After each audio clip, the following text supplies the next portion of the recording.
character is formed. Strength of mind is increased. The intellect is expanded, and by which one can stand on one's own feet, says Swami Vivekananda. We have come together to commemorate an important day of St. Agnes College, the 101st Establishment Day.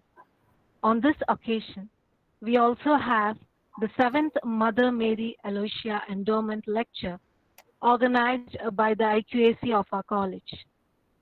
As we all know, the resource person for this lecture is a woman, and she will be speaking on women. This individual is none other than our alumna, Dr. Shashikala Gurupur, Director, Symbiosis Law College, Pune, and Dean, Faculty of Law, Symbiosis International University. With our capabilities and strengths, we can't achieve everything. Hence, it's right to say efficiency without God's sufficiency is a deficiency. Let us then, keeping this in mind, turn our gaze to God above in humble submission and prayer. I request Ms. Krupa and Vandana to lead us into prayer. Let us all be seated in a quietness of spirit.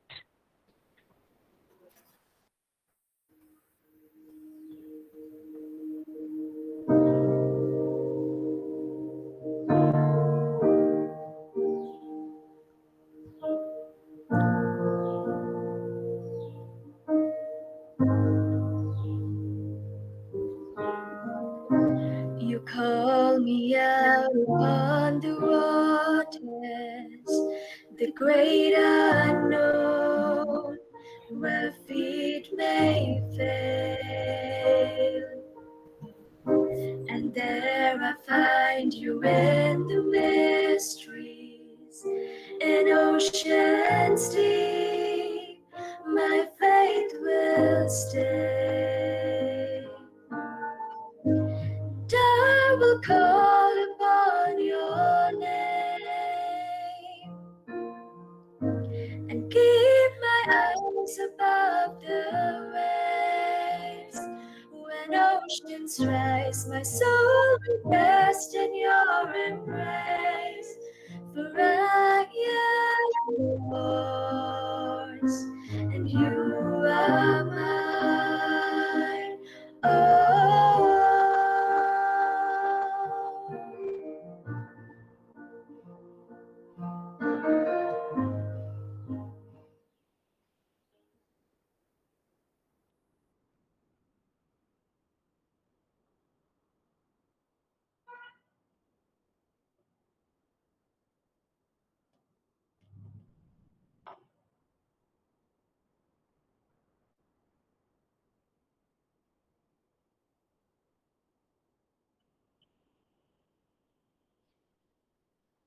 Thank you, Krupa and Vandana, for the rendition of the prayer song.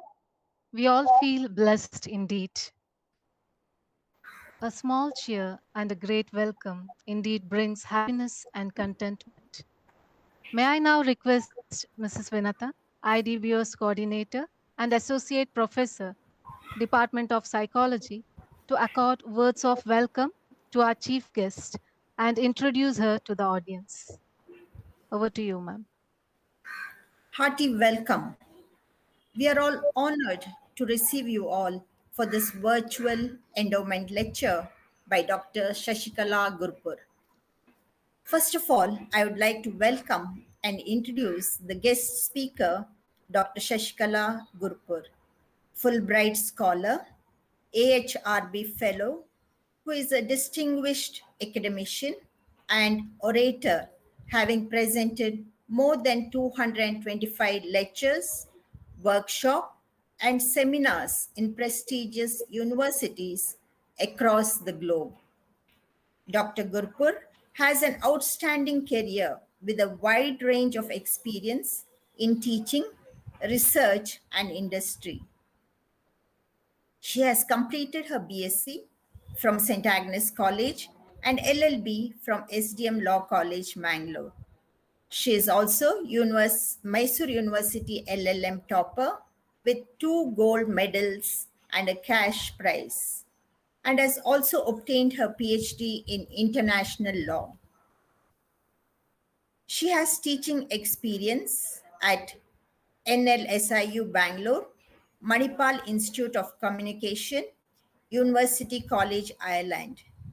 Having guided more than 90 masters and 12 PhD students, Dr. Gurpur has 72 research papers, 2 co authored books, and 12 book chapters to her credit. She is the recipient of several distinct honors, awards, and recognition for her contribution in legal education, gender sensitization, and community outreach programs. She is a resource person for capacity building and advisor to many organizations, adding another feather to the cap of Madam's criminal justice reform proposal submitted to the Home Ministry, Government of India. Dr. Gurupur has been instrumental and has made tremendous contributions at Symbiosis International Deemed University, especially in the field of law. In recognition of her contribution to the Indian legal academia, she was listed in the book 100 Legal Luminaries of India. Dr. Gurpur has been a member of the Law Commission, life member MCCIA, Corporate Legislation Committee, and member of the International Advisory Board of the CCLE. Dr. Gurpur has been conferred with the prestigious annual Kitturani Chennamma Award by the Government of Karnataka, India in 2018 for her work towards the empowerment of women. Everyone faces challenges in life. It's a matter of how you learn to overcome them and use them to your advantage that matters. And this is true of Dr. Shashikala Gurpur, who would have faced so many challenges and has become successful. A warm welcome to you, madam, from St. Agnes family. Thank you. My hearty welcome to our administrator, Sister Kamalreta AC, a motivating force to all of us. Welcome, Sister. My welcome goes to Sister Dr. Vanessa AC, Principal, St. Agnes College, who is a source of inspiration to all of us. Welcome, Sister. I warmly welcome our PG Coordinator, Sister Dr. Vinora AC. Welcome is also due to our Vice Principal, Sister Rupa AC, Registrar, Deans, IQAC Coordinator, Dr. Ita, the backbone of this program, and all the members who have taken the trouble to organize this program. Welcome, all of you. I extend a gracious and inclusive welcome to all our staff, parents, and students. Cordial welcome to one and all present here for this virtual endowment lecture. Thank you. Thank you, Mrs. Vinata, for your words of welcome. St. Agnes College celebrates its 101st year of establishment. This is the fruit of personality of untiring faith and vision towards development of women. During a time it was not heard of, Mother Aloysia initiated this vision by establishing St. Agnes College in 1921, which through higher education guaranteed holistic development of women. Mother took on the vocation of a teacher very early on in her religious life and went on to serve as an educationist par excellence. This feature is imbibed in each teacher and student of St. Agnes College, and we are grateful to belong to such an institution that was laid on the foundation of service. May the spirit of Mother Mary Aloysia continue to spread through each ignition for years and years to come.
successful people maintain good habits that go hand in hand with success in every area of endeavor, which develops a reputation.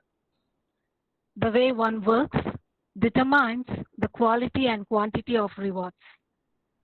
Befitting the quote, amongst us, we have one such great personality, Dr. Shashikala Gurupur, who is a resource speaker and is indeed a woman of great caliber.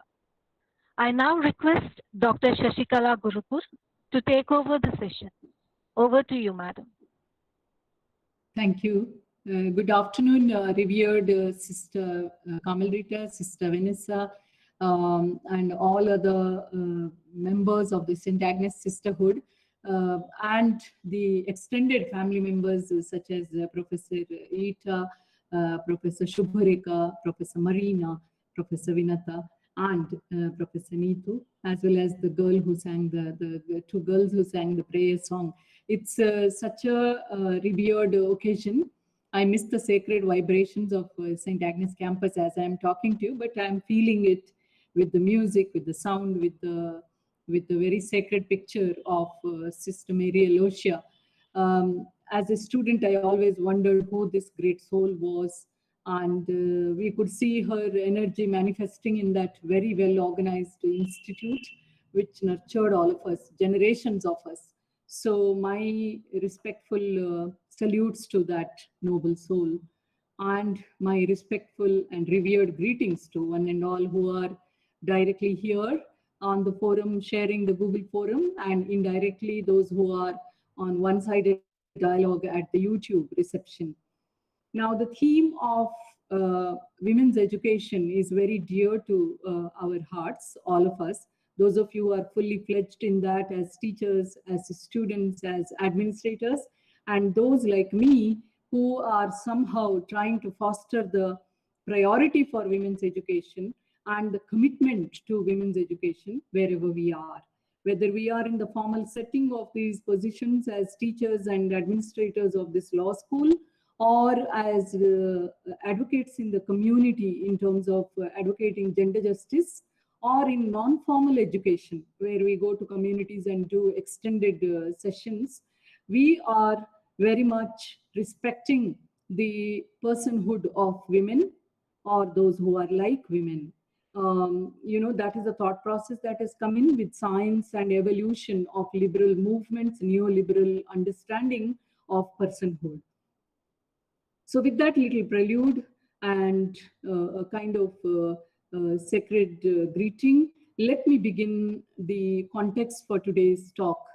The context comes from one of the most important developments that all of you would have read about or mightn't have noticed seriously, when our new Chief Justice of India, Justice Ramana, headed a bench which decided and declared that women's contribution as homemakers should be considered as equivalent to paid labor, and thereby an accident victim woman who was a homemaker was to be rewarded compensation which was factored in like a person who would be in a gainful employment. I don't want to use legal jargon, but I want to explain it in simple language that homemakers' contribution being taken into consideration. So that's a new era being ushered in India. Whereas if you look at European countries, there's a policy which says, as well as in some of the American states, across America, it's not the uniform law that is present. However, one uniform law which says, even in US and in many of the European countries as well as UK, states that in taxation policy, homemakers' entitlement to part of the outcome of the income is to be ensured. Although some of these policies could still be reformed, for us in India to have such a policy to be implemented is a kind of unfinished agenda. So that is one context I want to set. Second context comes from last year's few judgments which have come from the Supreme Court again, with very, very gender correct judges like Justice Dhananjay Chandrachud, who have upheld the right of women to be equal participants in public worship, right to public worship, in the Shabarimala temple. And the path was again told by a woman judge who is our alumnus, Justice Revati Mohite Dere in Mumbai, when she judged a case whereby she opened the Haji Ali Dargah, the very famous Haji Ali Dargah off the coast of Mumbai for women also. So we have had such approaches indicating the emancipation of women, and these approaches could happen because either the exposure and the education has made all those who are in the higher echelons of our country's decision making to be sensitive to women's issues, as well as women who have been contributing here being critically sensitive to the issues, thereby either expanding the meaning of the law or giving wider interpretations of the law or innovating new identities of gender.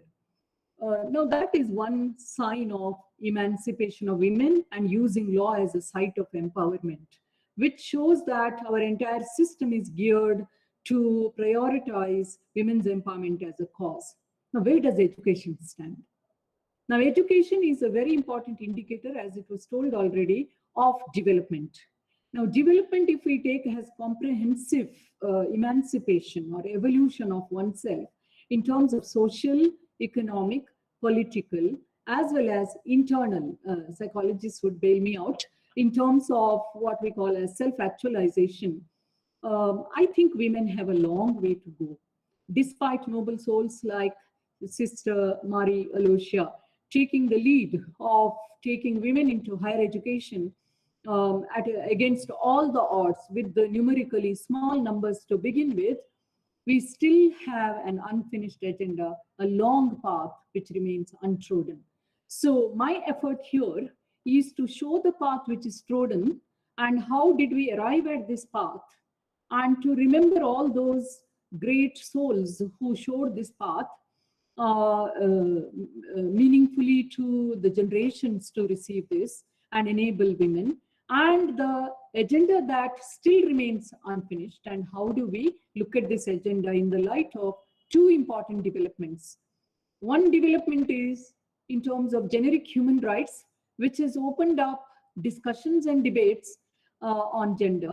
Second is a lot of studies and transformation which has been experienced in terms of these gender segregated institutions as the evolution of global family has occurred, what we call as globalization or denationalization, or we can call ushering in of the borderless world, along with that integration of knowledge systems and new ways of thinking, and also incorporating the traditional ways of thinking and revisiting them in the new context.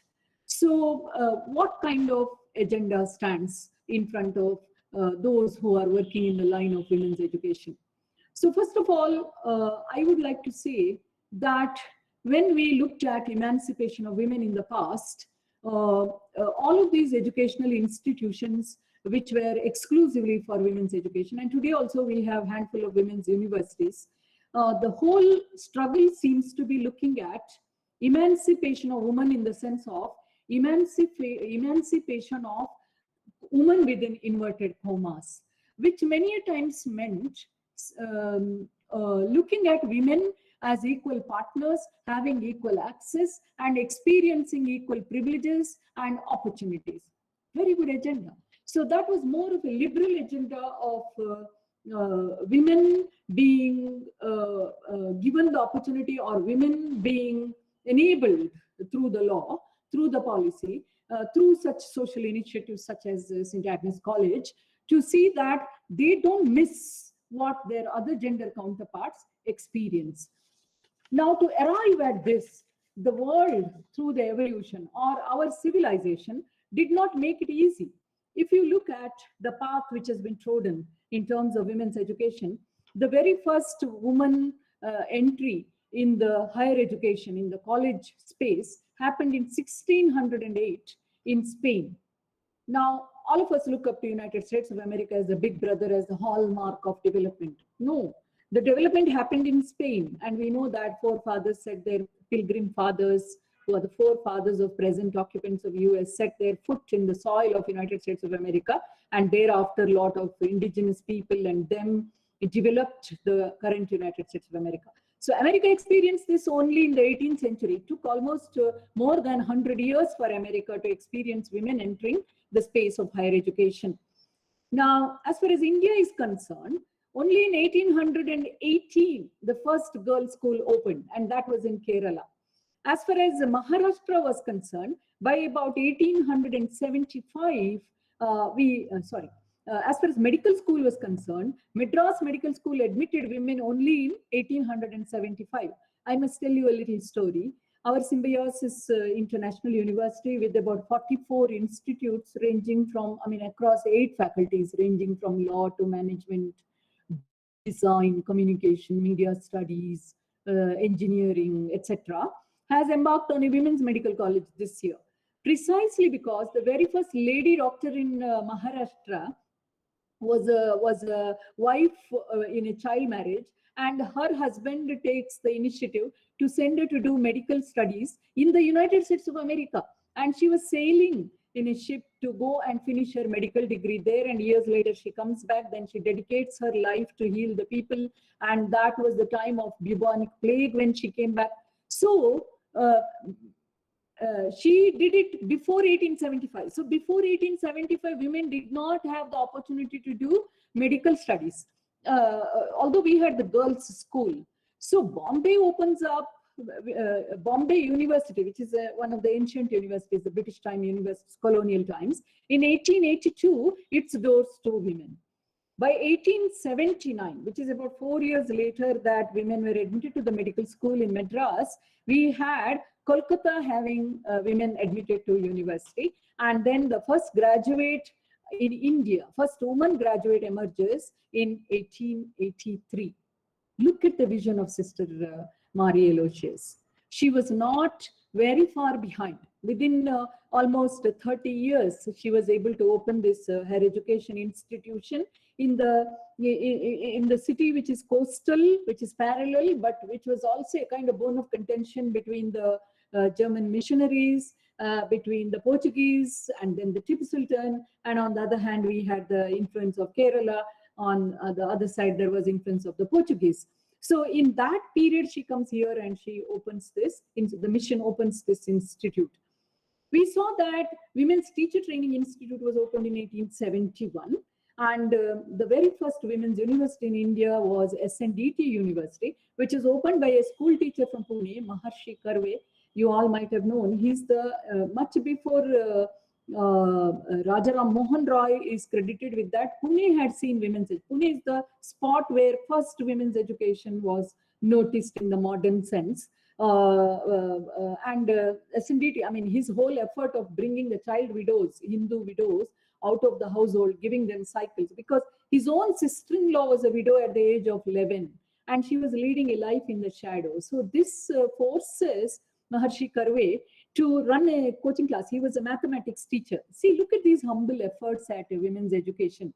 And then Pune was full of forest. So to bring these girls out from the neighborhood who were also child widows, or who were never who had never seen the doors of the schools. And then we had also this very interesting phenomenon, not a person, Savitribai Phule, who was illiterate for the start of her life. Her husband, Maharshi Phule, again, he was the one who educates her, and Savitribai Phule treats it like Eureka. She runs from every household in Pune just to get the girls out and get them educated. And she used to be pelted stones. She used to have her bleeding wounds on the forehead, and still she wouldn't give up getting girls out of the house and getting them educated. So these two visionaries, that's why now Pune University is named after Savitribai Phule. Could there be a better personality than her, who herself came from the Mali community, which is the community of gardeners, and she finds education through her husband's home tutoring, and then she opens her home. Even today we have Savitribai Phule's home as a kind of memorial, which public visit, a kind of mud-walled home, you know. It really gives you that sense of nostalgia, what this woman would have gone through in the caste-ridden and class-ridden landscape of Pune at that time. So by 1917, Maharshi Karve's efforts in collaboration with the donor in Mumbai saw SNDT University to be opening.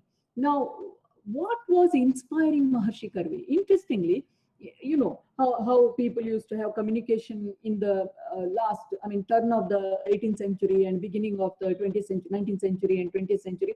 It was only a newspaper. So in the newspaper, he read about Tokyo University, Tokyo Women's University. This inspired him and he visualized it, and then he realized it by 1917 by entrepreneurship of getting donors to work on his idea with the money, etc. That is why it was named after SNDT, which means the donor's family, SN Dondukar. After his name, it was named. However, by 1732 only, first woman appeared as a professor in Europe. So you can imagine all our developments which we are today beneficiaries saw the effort of not less than 4 centuries, before we came on earth.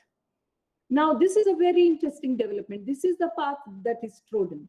Now, when we are so happy registering this path that has been covered or traveled by women today who are occupying so many good positions. If you look at India's women's universities, I know one university called Banasthali University. Banasthali University produced the first woman pilot. And Banasthali University also produced the first woman Air Force officer. And SNDT produced many other war pilots and others. So unconventional roles, unconventional engagements of women have been encouraged by these universities. But let me take your attention to another experience. One of the lead women's college, all women's college, that I had the privilege of visiting as part of my Fulbright fellowship was Bryn Mawr College. Bryn Mawr is the Welsh term for large hill. So Bryn Mawr College, I was really taken aback, about a 400-acre campus, and you see only students there. You do not see much of teachers, a few facilitators. This college is built on the idea of self-government by students. So all girls, and all girls are so mature. One team handles the classes, one team handles the auditorium, one team handles the student bodies. So they have these tradition days, which are nothing but festivals. We had in Agnes also the feasts, etc. So Bryn Mawr College had produced someone like Hillary Clinton. It had produced a number of lead thinkers in the area of literature, in the area of political science, political leaders, even Hollywood stars like Susan Hepburn. Now, the clarity in the vision of Bryn Mawr is that Bryn Mawr belonged to, again, a missionary college. So you can imagine in the 18th century, as I said, in the US. Now, Bryn Mawr College, when you go there, what is most striking is, now, I went in 2011. By that time, their agenda was shifting. That was the time when Hillary Clinton was there. Even Madeleine Albright is from Bryn Mawr, who was the first woman Secretary of State to US. Now, all these path-breaking women, unconventional women, came from this college. Now, what is so special about this college? Now, how did this college evolve? Now, if you look at the evolution of the college, yes, just like St. Agnes, just like SNDT, with very few women, this college started. Today, if you want to get an admission to Bryn Mawr College, you have to crack your SAT exam with topmost score. It's not easy. And once you go there, all your fee can be covered by the self-government participation that you do. So proportionately, there is a fee discount, huge fee. You know how expensive US education is. So how it shapes the students to be self-reliant and to take up responsible roles, irrespective of their gender, is very interesting. And although they are doing that role to earn their scholarship, to earn their degree, in the process, they develop a very responsible personality. I experimented it in my own law school as well, and it's really getting good returns. Now, my point is not that. My point is that this college was confined to arts and science, and this college, later on, this college started re-questioning. Means it started looking inward, and it started seeing that these girls in the early stages, the college administration and the board started rethinking about it, and they saw that something was amiss here. So they are good in managing the college, but they do not know what the outside world is. And they do not know the other kinds of in America was opening up to this liberal way of construing degrees. So beyond arts and science, all other areas are unknown to these girls. So what they did was they created some kind of collaborative agreements with the local universities, because it's very close to Pennsylvania University, which is one of the lead universities of the world in research and teaching. And it's also in the vicinity of New York. They are not very far from each other, Washington, New York, etc. So they looked at public universities, degrees or courses to be opted by these girls. And there was an all men's college, which is run by the same administration, just like how we have Aloysia's college, which is run by the diocese or Jesuits. So they started commuting these buses from the Bryn Mawr College to this men's college and to the university, whereby girls who are studying in Bryn Mawr could design their own degrees with all these options. Now, does that ring the bell? New education policy is exactly talking about this. That, I mean, UGC has already set a background for that by talking about credit transfers, by talking about credit sharing, by talking about CGPA system, so that there is a standardized uniform system and student-centric education, where the student decides what kind of degree she wants to have. So in so deciding, she should be given this option of pursuing a degree in another institute, which may be belonging to the same university to which you are affiliated. Or tomorrow, if St. Agnes becomes a university, God willing, then the student should not be deprived of the opportunity available in the neighborhood. Today, Mangalore is a very vibrant university town, if I may say. There are not less than, I think, 1, 2, 3, 4 private universities. And of course, many of them are too much focused on medical. But that's not wrong, because our country needs more doctors, as Dr. Devi Shetty was saying. So I mean, maybe St. Agnes also should be embarking on this kind of expansion into medical science as well as engineering. Because even today, if you see, I will come to that later, why we need to rethink. So this is the kind of possibility. So Bryn Mawr College today, when they talk about women's college, the word women is expanded. They are telling women and those who identify as women. Because today we have entered the world of understanding gender, even including the third gender. Supreme Court gave a decision in 2014. And last year, Government of India passed a law on protection of transgenders' rights. So transgenders are not those who go by the binary gender definition. Most of them feel safe and identify with women. Just last week I read that Karnataka government has become the historical government to reserve 1% of employment opportunities for the transgender. So this is the reality that is going to be part of the untrodden path. So let me posit that first point.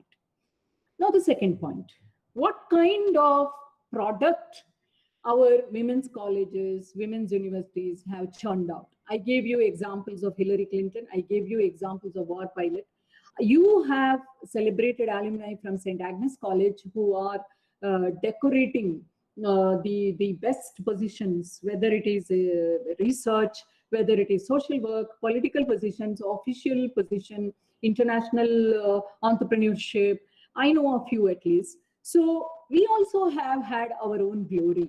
Now, what could be something that could be untrodden or yet to be trodden by us as Agnesians? I have always thought about it. And for me, a couple of things come to my mind. When Sister Aloysia would have started this whole movement, she would have been relied on by my ancestors. In Shetty communities, their women were powerful, but they were very hesitant to leave their women outside because Shetty men were always the warriors, so the risk was always high. So these sisters were trusted, and their children were left in St. Mary's, St. Anne's, or St. Agnes.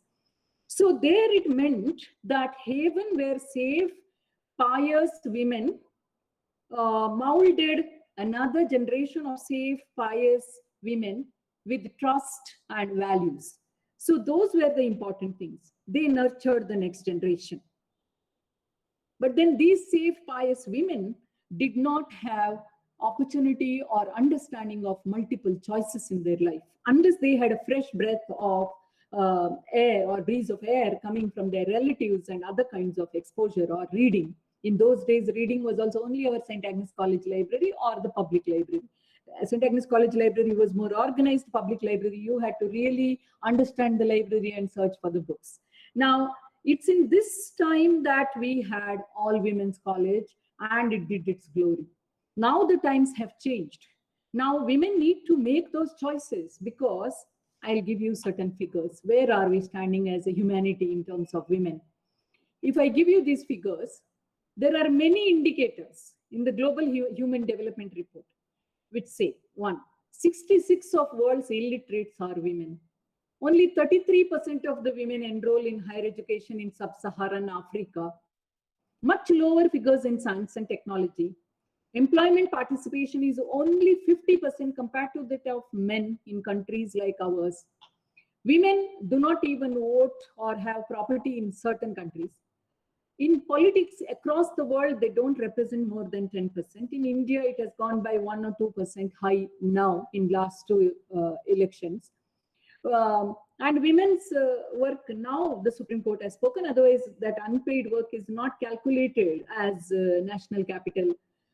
In salary, women almost get on an average 25% less than men compared to numerous instances of professional life. So how do we look at women against all these as women who are motivated, women who are enlightened, and women who are empowered? So the woman who entered the portals of St. Agnes a century ago and midway in between, and the woman who is there. I'll give you my own understanding of that. At that time, our mentors, Reverend sisters and others, always insisted. I still remember the voice of my principal ringing in my ears in the auditorium, in the common address, or in the public address system in the morning, that you girls are going to be heading families. You girls are going to be nurturing children. You girls are going to be women of values. So once what happened in the auditorium, a girl whistled when a program was happening. So immediately we were told that only boys whistle, girls don't. And then recently somebody sent me a WhatsApp message that in the Turkish society, women use whistle because women whistle to men or others to protect them, or even to, it's a kind of call in the fields or in their fruit orchards to pass messages. We have it in the northeastern India as well, among the tea labor, I was told. So we had a very stereotyped concept of women coming out of this women's education as a product. Now, I was wondering, when I was a student in St. Agnes College, president was a girl, vice president was a girl, secretary was a girl. We all were secretaries with different portfolios. And then I moved to law school. Now, prior to St. Agnes, I was in a government school, and prior to that in a private school in the village in Kannada medium, where we were co-ed. So for me, coming to St. Agnes meant all girls, that's all, not much of a difference. But my own classmates, just to look at the boys, they would come near the gate, and we had a tough gatekeeper. So this kind of a curiosity was taking a lot of their energy, which never took our energy, because for us, boys were just like other classmate girls. It didn't make much of a difference. And today with single children family, as one of the professors I was discussing with Dr. Rekha, she was telling me that this kind of space in the mind for the girls might look for a different kind of approach to women's education.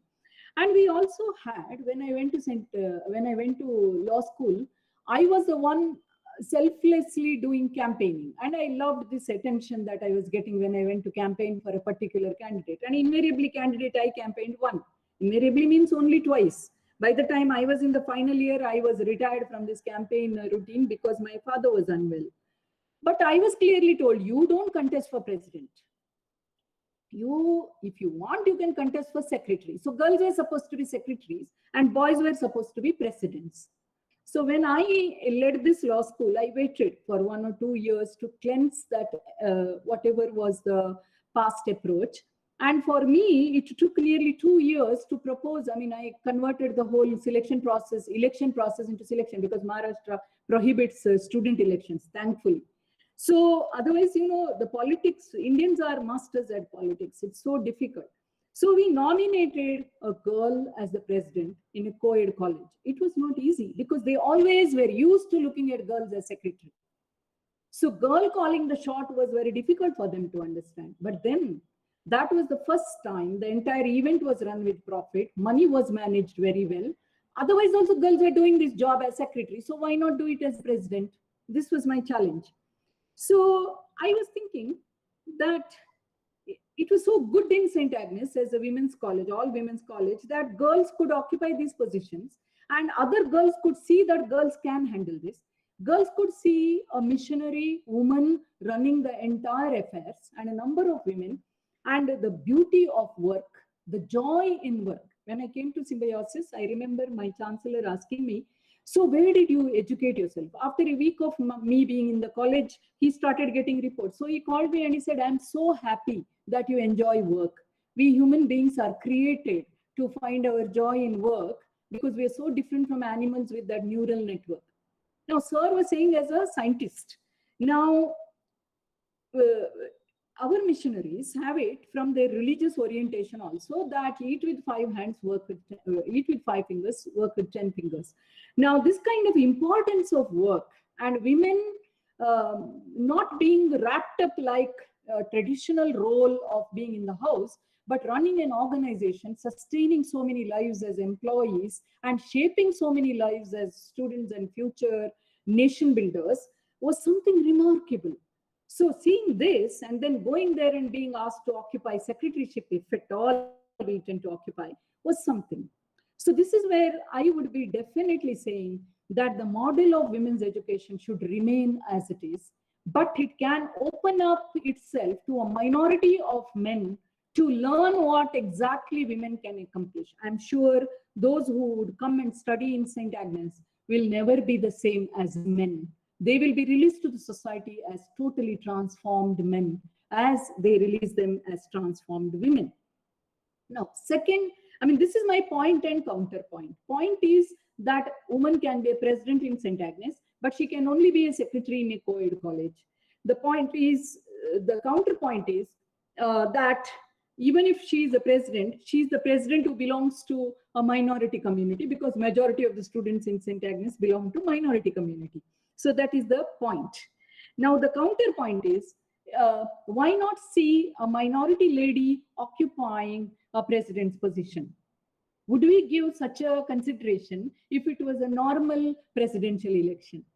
So for me, that was the counterpoint.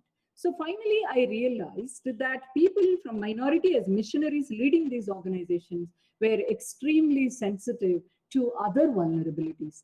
And in case of these other vulnerabilities, they had bigger values. For example, I still remember the rape accused. When I was in school, I used to read the newspaper, and the rape accused was openly counter or cross-examined by a very violent, aggressive criminal lawyer. Now, they say that in such cases, a rape survivor faces multiple trauma. Now, Government of India afterwards passed amendment to the Evidence Act. Now, we knew cases where our sisters would have had reports, confidential reports of children being abused, even in the most trusted family environment, or one or another accident in the child's life. Now, sisters would have kept utmost confidentiality. Now, these things come from the mission. I don't think such mental health dimension and compassion would come in ordinary people who will simply pool money together and run a college. So these great values, I think, in human formation, Manav Rachana, is something that we cannot find in an ordinary college. Therefore, the path untrodden should be, or could be, to generate such products from women's college who are not just emancipated women, but emancipated people with the emancipation of the feminine. What is that feminine? That feminine is the nurturing self. That feminine is the selfless, sacrificing self. And for me, it is gender neutral. So discovering the feminine is the one which could happen in the untrodden path. Now, we have had instances of St. Aloysius College way back when I was in Mangalore at that time, 1990s, mid-90s, opening up the campus for girls. And I remember one of the professors telling me that the mango tree in the courtyard has developed new twigs, untimely twigs or unseasonal twigs because girls have come. So the trees have felt good. Now, that means feminine energy is that powerful, and they bring beauty to the campus, they bring tenderness to the campus, which is such a positive thing. Do we in women's college take it for granted sometimes? I wonder. But then it became, I think, 50-50. What I feel in St. Agnes College, I heard that in psychology department in the PG courses and also in other PG courses you have taken, now admission is open to the boys. Now that untrodden path which you are now starting to traverse is a great opportunity. Then will this kind of a thing also go with looking at women's emancipation, not just in numbers in terms of how many girls are studying, but in terms of what qualitative difference the product of this college are making. Now, what are those qualitative differences? Are there equalization of opportunities enjoyed by the girls who graduate from St. Agnes College? Are these girls catalysts of social change, political change, like how Bryn Mawr products have been? Are these girls having better choices? How much have they contributed in the democratization of the society, which Bryn Mawr inculcated as a value? So this is one thing. Now, if you look at India's higher education landscape in general, from our little discussion of our home, if we move to India's higher education for women as a path untrodden, what Amartya Sen said about generally about million women missing in terms of killing the girl child or killing the female fetus, we would say that higher education also has more than millions missing or million women missing in higher education. Why do I say that? According to UNESCO itself, all over the world, higher education is far from equal as far as women are concerned, or women equivalents like transgenders are concerned. I mean, we can still say that about 2% of the population is transgender. Now, full social development, if it is there for women, then only we can ensure social justice for women. Then only they can be having a strong armor against something like discrimination, something like denial, something like exploitation in the house, exploitation in the public field, violence, insult, less pay, including all of this. So in all these social justice dimensions and social development, full personality development, education plays a key role. And law and policy will support this. And leadership with that feminine consciousness will contribute to make it a reality in decision making. But if women are missing in higher education, how it can happen? Now, why do we say women are missing? If we look at India itself, in the higher education landscape, girls' numbers are relatively smaller. And as far as science and technology education are concerned, they are much smaller. So where do innovation reflect women's needs? Market reflects, not women's, not other innovation. So we see a figure of 16 million girls who never set foot in the classroom, who never saw the importance of education. And as far as higher education leadership is concerned, ISHE figures show that women are less than 3%. So what does it show? And we also see that there is a very dismal record as far as STEM education is concerned. As far as work is concerned, if women are outside of education, what happens? They will remain in the lowest rung of the pyramid, economic pyramid or financial pyramid. So what we need to look at is not just women entering education as literates to sign and to talk, but more as women who are empowered. If you want them to be empowered, then it is not just degree, it is also the capacity other than the degree to make these women realize that capacity. Now that is what new education policy is talking about. Now new education policy has clearly aimed at looking at one thing, which I would like to tell you. One is multidisciplinary education. The Bryn Mawr model, if we were to repeat in St. Agnes, it would be taking courses from the Mangalore University, from other universities, possible private universities, from St. Aloysius College, and arriving at such collaborative approach whereby the development of Mangalore or development of India's dividend goes to the people. That's what new education policy says. The demographic dividend of the development should go to every citizen in India. That's how education policy should be working. Second, providing life skills. I mean, the girl who is graduating is also equally good at swimming, equally good at driving the vehicle. She can live independently. The capacity, it's not just physical capacity, it's a psychological capacity as well. Then the culture of coaching, it's not just lecturing, but mentoring the students, use of technology, developing the teachers, getting outstanding research, and participating in public service. From this point of view, if we see today, what we see in higher education is that we need to make it tuned to women's lives. So that is the path untrodden. So for me, the untrodden dimension is that today what we have as women's education could be also more of womanly education, or looking at them as a feminine and more feminine kind of tokenism. For example, if you look at the judgments also, many women judges have been talking less politically, in the sense that they have been very hesitant to question the status quo. So qualitative difference to the products of these women's education, which means that mentorship of these women, making them, not just telling them that you will be the mothers of children, you will make a good home, but also that despite being mothers of children, don't forget your role in nation building. Don't forget your participation in the political process, in the social process. Be an educated voter, even in a passive way. You be very politically literate, socially literate. Otherwise, you wouldn't know. Tomorrow, your husband doesn't support you, father doesn't support you, brother doesn't support you. Somebody will cheat you, and you will lead a life which will be in the dungeon, which will be a helpless life. You are not helpless. You have same gray matter as a boy. So this kind of mentorship needs to be given. Work-life balance. You know, women go through about, the youthhood is, let us say, about 35 years. In that, maybe 5-10 years go in higher education, employment, depending on each woman's life journey. But then there is a time when she makes a decision to give birth to the progeny, depending on her personal choice and pressures also sometimes. Now, do you mean to say, my mother used to say 32, 4 children. I think I'm getting old. And now my life will be in seeing your life. Is that true? What I saw in Pune, thanks to people like Maharshi Karve, was that lifelong learning. There is no age bar for learning.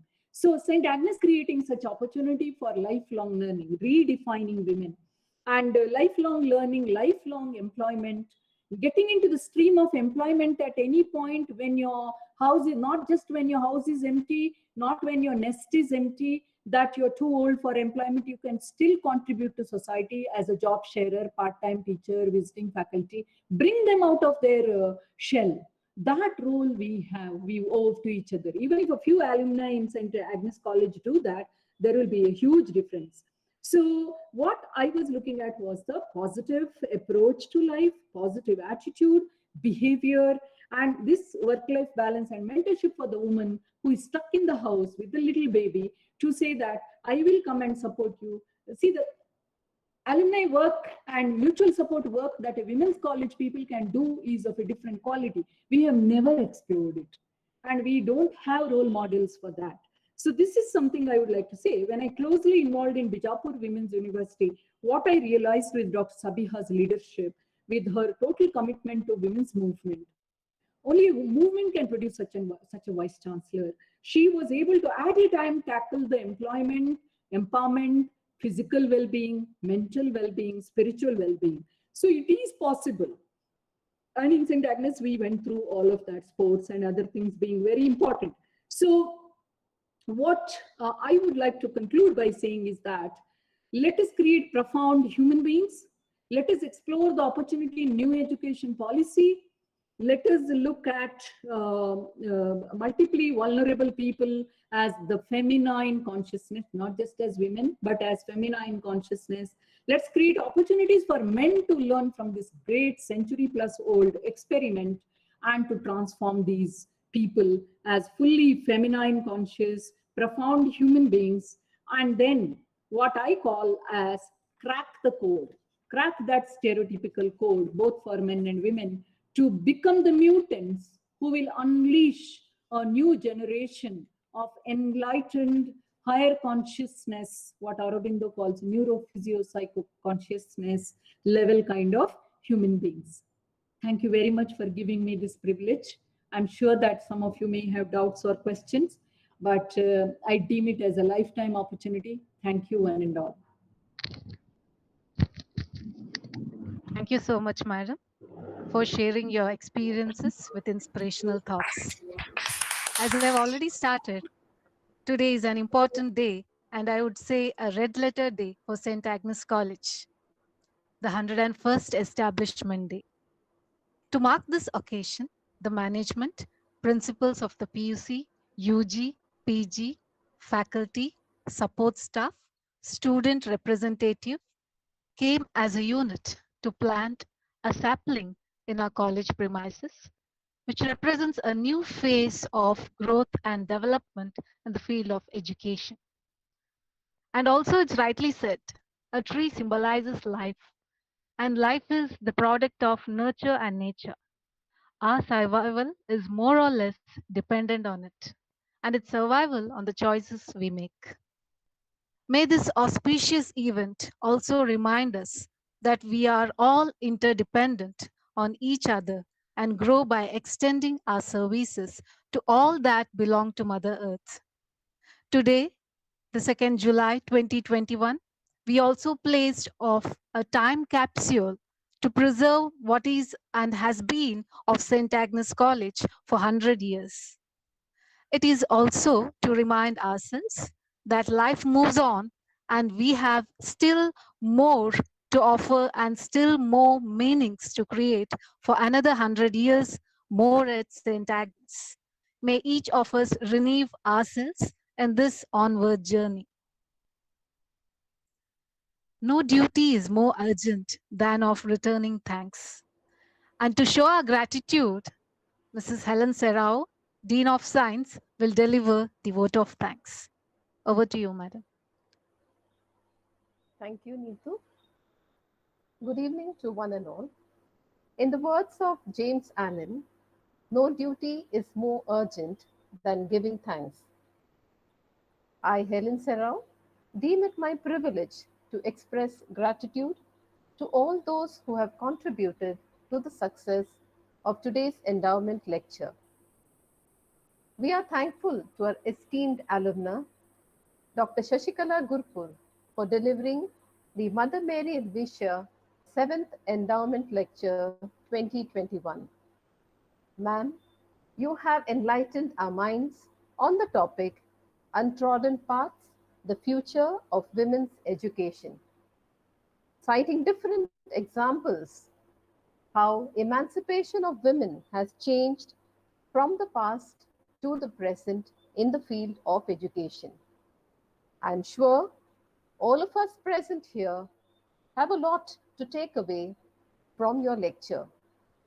Definitely, at St. Agnes College, as you rightly pointed out, the untrodden path would be to generate emancipated people with emancipated feminine. I also thank you once again, ma'am, for your inspiring message. A heartfelt thanks to Sister Carmel Rita, the college administrator. My grateful thanks to Sister Dr. Vanessa AC, the principal, Sister Rupa, the vice principal, for their unstinted support in the organization of this lecture. Earnest thanks to Sister Dr. Venora AC, the PG coordinator. Special thanks to the IQAC and Dr. Ita Gonsalves, the convener of this endowment lecture, who put in a lot of effort to organize this lecture. Sincere thanks to all the guests, sisters, alumni from all over the globe, and well-wishers for joining in and enhancing our joy. Thank you to Kripa and her sister for the beautiful prayer song. Thank you to all the staff and students for your enthusiastic presence. And finally, once again, thank you one and all. Thank you, madam. As we have come to an end of today's program, let us conclude with the college anthem. God is our strength.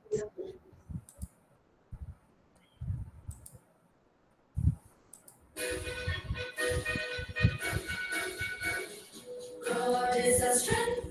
Let us commit our lives into His hands this day, trusting in Him to compass it, that we may find the perfect light.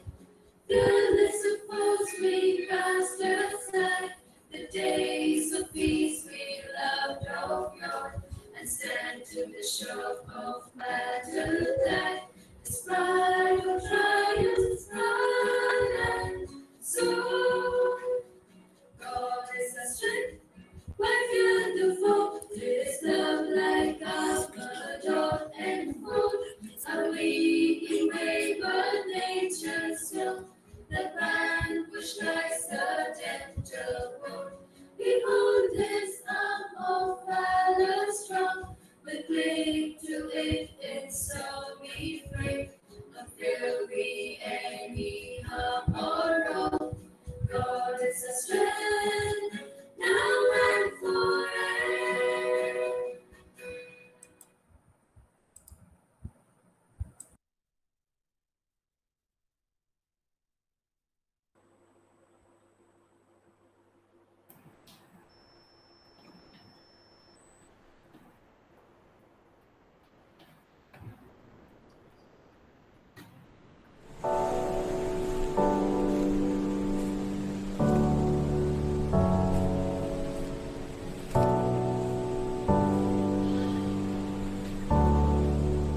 So, thank you, Shashikala, for your lecture.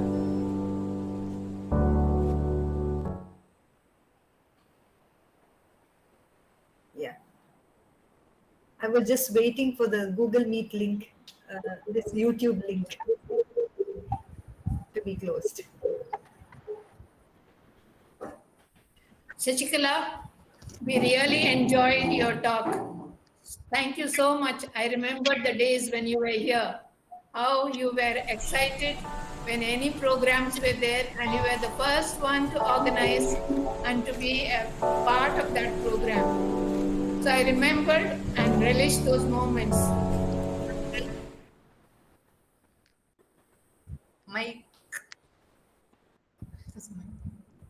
You can't hear. I think you are muted. Unmute. Yeah. Thank you, sister. It's your blessing, and you still look so young as ever. That's what guys do, I think. You remember 2 years ago I met you with Sister Aloysia. Now COVID has stopped us from meeting each other. So we'll meet soon. And I can visualize Principal Groom's sister there looking so good. Yes. And we exchange a lot of pleasantry, and I visualize all must be in the convent. Where is Sister Sudeepa, right? Sudeepa. It is Sudeepa. Yeah, she's in the high school.